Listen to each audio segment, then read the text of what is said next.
நான் இன்று அச்சுவேலியில் எங்களுடைய ஊடகவியலாளர்கள் ஒருவரான திரு பிரதீபன் அவர்களுடைய இல்லத்தில் நடைபெற்ற இனந்தெரியாதன் அவர்களுடைய வன்முறை தொடர்பாக பார்வையிடுவதற்காக வருகின்றேன். அவருடைய இந்த கதவுகள் வெட்டி நொறுக்கப்பட்டிருக்கிறது.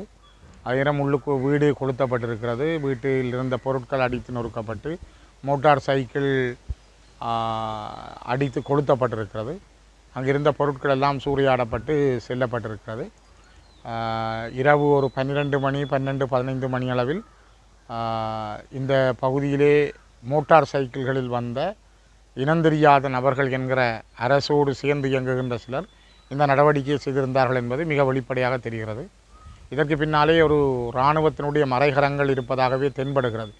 ஏனென்றால் யாழ்ப்பாண மாவட்டத்திலே மூலைக்கு மூலை இடத்துக்கு இடம் இராணுவ முகாம்களும் போலீஸாரும் கடற்படை இராணுவம் விமானப்படை என்று குவிக்கப்பட்டிருக்கிற இந்த பிரதேசங்களில் எவ்வாறு வாள்களோடு பொல்லுகளோடு மோட்டார் சைக்கிளில் வந்து இவ்வளவு துணிகரமாக இனம் தேடி வெளியிலே நின்ற பேருந்துவை விட்டு ஓட்டோவை விட்டு மோட்டார் சைக்கிளை அதிலும் பிரதிபனுடையதென்று இனங்கண்டு அடித்து நொறுக்கி தாக்கி இருக்கிறார்கள். இந்த மோசமான சம்பவத்தை செய்வது ஒரு ஊடகவியலாளர்களை அச்சுறுத்துகின்ற நீண்டகால இடைவெளிக்கு பிறகு நடைபெற்ற சம்பவமாக தெரிகிறது. இதற்கு பின்னாலே அண்மையில் பலாலி பகுதிக்கும் பசாவலான் பகுதிக்கும் விஜயம் செய்த நாட்டின் ஜனாதிபதி அவர்கள் சில காணி துண்டுகள் விடுவிப்பது தொடர்பில் அங்கிருந்த மக்கள் தங்களுடைய காணிகளை விடுவிக்கவில்லை என்று போராட்டம் நடத்தி அதில் வெளியிலே குவிந்திருந்த பொழுது செய்திகளை சேகரித்த காரணத்திற்காக இவரோடு இணைந்த செய்தியாளர்கள் இன்னும் ஒருவர் பரதன் மற்றும் பிரதீபன் ஆகியோர் இராணுவத்தால் அச்சுறுத்தப்பட்டும் இருக்கிறார்கள். இராணுவ புலனாய்வாளர்களால் விசாரணைக்கு முற்படுத்தப்பட்டிருக்கிறார்கள். ஆகவே இது ஒரு நான் நினைக்கிறேன் தொடர்ச்சியான செய்தியாளரான பரதனும் மற்றும் சுதந்திர ஊடகவியலாளரான பிரதீபன் அவர்களும் ஊடக செய்திகளை சேகரிப்பதற்கு எதிராக அச்சுறுத்தப்பட்டிருக்கிறார்கள்.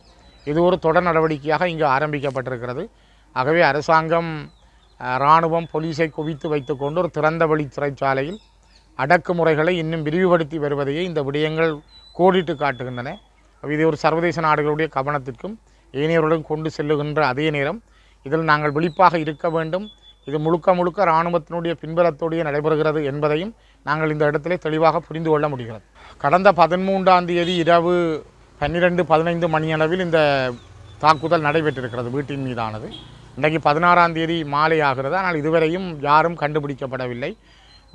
யாழ்ப்பாண மாவட்டத்தினுடைய போலீஸ் மா அதிபர் மற்றும் போலீஸ் குழுக்கள் தேடுகிறார்கள் பிடிக்கிறார்கள் என்று சொல்லுகிறார்களே தவிர இதுவரை யாரையும் பிடிக்க முடியவில்லை. இதுவே ஒரு ஜனாதிபதியினுடைய முகநூலுக்கு ஒருவர் தகவல் போட்டிருந்தால் அல்லது ஒரு ஜனாதிபதி போகிற பாதையிலே ஒருவர் நின்றிருந்தால் அல்லது யாராவது அரச உயர் பீடத்தைச் சேர்ந்தவர்களுக்கு எதிராக எதுவும் எழுதியிருந்தால் 1 மணி நேரம் 2 மணி நேரங்களில் அவர்களை கைது செய்கிறார்கள். ஆனால் இங்கே கடந்த 3 நாட்களாகியும் இவ்வாறான ஒரு தாக்குதல் நடைபெற்றவர்களை இன்னும் கைது செய்ய முடியவில்லை. இந்த நாட்டினுடைய போலீஸ் நடவடிக்கை என்பதும் இராணுவ அராஜகம் என்பதும் இதன் மூலம் மிக தெளிவாகவே தெரிகிறது. நாங்கள் பிடிக்கிறோம் தேடுகிறோம் என்று சொல்கிறார்கள்.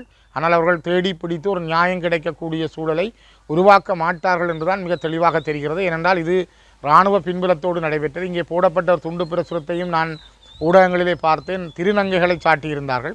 அவ்வாறு திருநங்கைகளை சாட்ட வேண்டிய தேவையும் இல்லை. அவர்களுக்கும் பிரதீபனுக்கும் இடையில் என்ன தொடர்பு என்று ஒன்றுமே தெளிவாக இல்லை. ஆகவே இதை ஒரு திசை திருப்புவதற்காக இந்த தாங்கள் மேற்கொண்ட தாக்குதலை திசை திருப்புவதற்காக திருநங்கைகள் மீது இவ்வாறான பொய்க் குற்றச்சாட்டுக்களையும் இந்த தாக்குதலை மேற்கொண்ட அரச உளவாளிகள் மேற்கொண்டிருக்கிறார்கள்.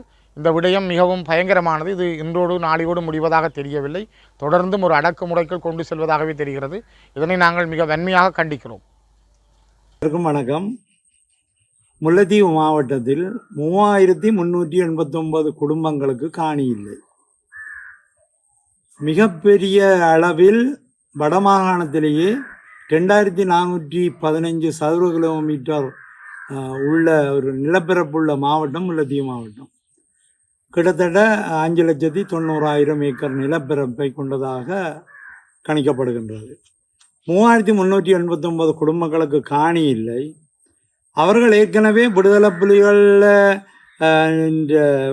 புலிகள் மௌனிக்கப்பட்ட காலங்களுக்கு பிறகு அல்லது அதனோடு சேர்ந்த பகுதிகளில் 4238 குடும்பங்கள் இன்றைக்கு வெளியோயா என்று எங்களுடைய மணலாறு, பூர்வீகமான மணலாறு என்ற இடத்துக்கு வெளியோயாவாக மாற்றம் செய்யப்பட்டு 4238 குடும்பங்களுக்கு காணிகள் வழங்கி அதற்கான வசதிகளையும் ஏற்படுத்தி கொடுத்து தமிழ் மக்களுடைய பூர்வீக காணிகளை அபகரித்து வழங்கி இருக்கின்றார்கள். இது எந்த வகையில் நியாயம் என்றதை ஒருக்கா இதனோடு சம்பந்தப்பட்டவர்கள் கவனத்தில் கொள்ள வேண்டும் என்று கேட்டுக்கொள்வதோடு, முல்லைத்தீவு மாவட்டத்தின் மொத்த குடும்பங்களின் எண்ணிக்கை இன்றைய அளவில் 47,455 குடும்பங்களும் மொத்த மக்கள் தொகையாக 1,40,40,931 மக்கள் தொகையும் காணப்படுகின்றது. இதில் தமிழர்களின் பூர்வீக இடங்களில் குடியேற்றப்பட்ட சிங்கள மக்களாக 4,557 குடும்பங்கள் சிங்கள குடும்பங்களாக காணப்படுகின்றார்கள். 12,545 மக்கள் தொகையாக காணப்படுகின்றது. முஸ்லீம் மக்களாக 1,675 குடும்பங்களைச் சேர்ந்த 6,382 பேர் காணப்படுகின்றார்கள். தமிழ் மக்களாக 41,210 குடும்பங்களைச் சேர்ந்த 1,21,799 பேர் காணப்படுகின்றார்கள். இதில் நான் குறிப்பிட்டு சொல்லக்கூடியது என்னவென்றால், ஏற்கனவே சொன்ன விடயங்களோடு சேர்ந்து தமிழ் மக்களுக்கு சொந்தமாக பூர்வீகமாக இருந்த நீர்ப்பாசன குளங்கள், அதனோடு சேர்ந்த காணிகள் யாவையும் அபகரிக்கப்பட்டுத்தான் ஏற்கனவே நான் சொன்ன மாதிரி 4,557 குடும்பங்களில் பல குடும்பங்களுக்கு வழங்கப்பட்டிருக்கின்றது. இதில் ஆமியன் குளம், முந்திரிய குளம், மறைச்சிக்கட்டி குளம் ஆகிய குளங்களையும் அதனோடு இணைந்த நிலப்பரப்புகளையும் அபகரித்து சிங்கள மக்களுக்கு வழங்கி தமிழ் மக்கள் தமது சொந்த நிலங்களையும் குளங்களையும் ஏக்கத்தோடு பார்த்து கொண்டிருக்கும் நிலைமையை ஆட்சியாளர்கள் கொக்கு தொழுவாய், கொக்குழாய், கர்நாடகணி மக்களுக்கு ஏற்படுத்தியுள்ளார்கள் என்பதை தெரிவித்துக் கொள்ள விரும்புகின்றேன்.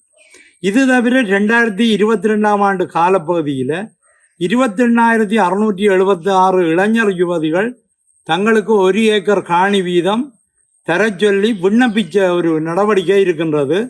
அதுவும் அரசாங்கம்தான் அந்த விண்ணப்பத்தை செய்யும்படி அறிவித்தல் பெற்றிருந்தது. ஆனால் இன்று வரைக்கும் அந்த 28,676 இளைஞர் யுவதிகளுக்கு எதுவித காணிகளும் வழங்கப்படவில்லை. அதற்கான முயற்சிகளும் நடக்கவில்லை என்பதையும் சுட்டிக்காட்ட விரும்புகிறேன்.